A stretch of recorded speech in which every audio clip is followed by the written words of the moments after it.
My man Antonio, how are you, sir?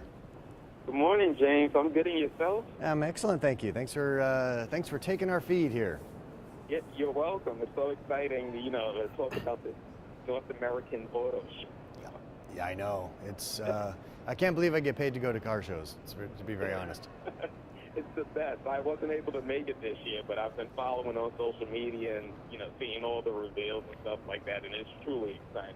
It's been a great show so far. I mean, you think about some of the reveals we had yesterday. The Toyota FT1. I hope you check that one out. This is FT stands for Future Toyota, the first, and this is a very futuristic looking vehicle.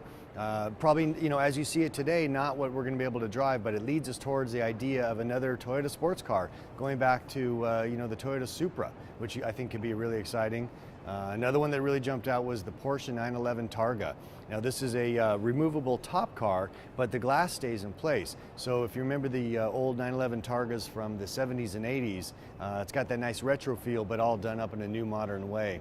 And of course the big news yesterday was the new Ford F-150, using new materials, new engines, kind of really pushing the boundaries of what you expect from a pickup truck in order to give consumers a great choice. And when you talk about choice, I got to mention the GMC Canyon. This was introduced actually on Sunday here in Detroit, shown for the first time there on the auto show floor yesterday.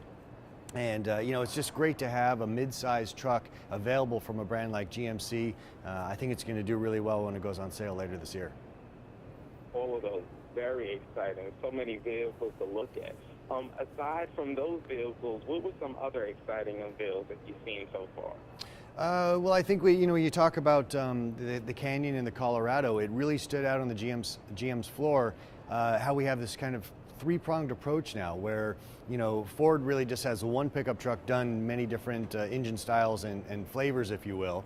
But we've got the Colorado and the Canyon to kind of take on the Toyota Tacoma and in the mid-size space. Then you've got the regular full-size Silverado, which, by the way, won North American Truck of the Year. I hope you got that news too, to fill in. And then the HD models above that. So we've got this nice kind of three-prong approach. And, talking about awards, I'd be remiss if I didn't mention the Stingray over my shoulder. Of course, this has been really the darling of the business now for the year since it was introduced here in Detroit last year. Not only did it win North American Car of the Year, but then we upped the ante by also throwing a new version out there, the Z06. 625 plus horsepower. We're not even telling you how many horsepower are in this car yet until it gets a final certification. But 625, I think even for you, Antonio, that might do the trick. Yeah, that would. I'll be standing right outside Corvette at the dealership to get my Corvette. Good. Well, me too. Don't feel bad. So, actually you're talking about the, North American Car and Truck of the Year. Yeah. What has been the reception of both?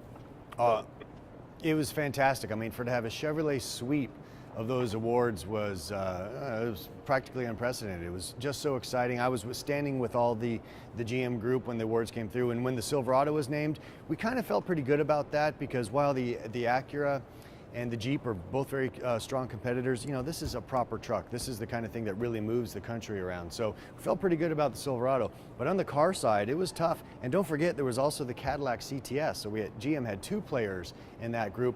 And the Mazda 3 that it was up against, a fantastic small car. So that was a bit of a toss-up. And yeah, to have a Chevrolet sweep was just great. It kind of set up the day for all of us at GM. And it shook up the industry a little bit too, I assure you. And I was really excited for GM. I knew it was going to be tough, especially with the competition.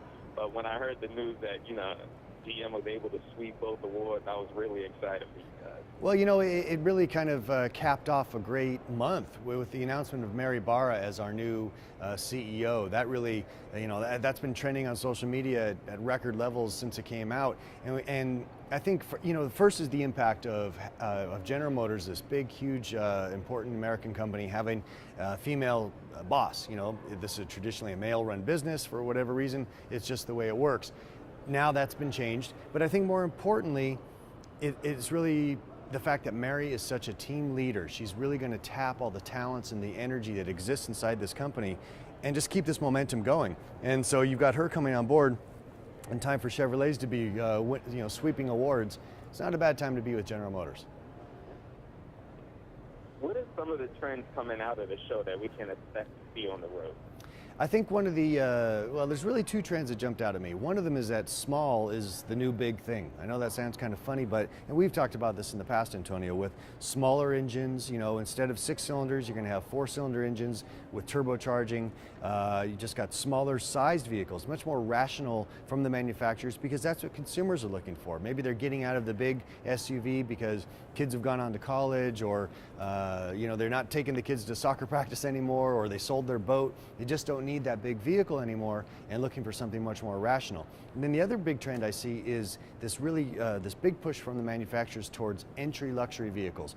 Luxury brands, but done in much more affordable ways. So maybe somebody who would be normally looking to, you know, kind of stretch their budget a little bit to get a nicer car can actually get into the brands that they always aspired to own but couldn't in the past. And a great example of that is the Cadillac ATS Coupe, which is going to be introduced actually later today out on the show floor. And I think that's a great example. And what a sweet looking ride it's going to be as well. Oh, that sounds great. I've been looking forward to the ATS too, so I can't wait for the reveal later today. You're going to like it. And by the way, when you check it out, look at the grill on the front. That's a new crest for Cadillac, a new kind of moving the Cadillac symbol into the next decade or two. So it's pretty cool. That's great. My last question is, where can we go for more information? That's easy. Just go on to gm.com. We've got a link there going to all of our big news here at the Detroit Auto Show. And of course, we've always got stuff on the future auto shows as well. So it's a great resource if you want to know what's happening. All right. Well, thank you so much, James, for being my first interview of the year again. I really appreciate it. It's an honor. And I look forward to speaking to you soon. All right, Antonio. Thank you. Take care.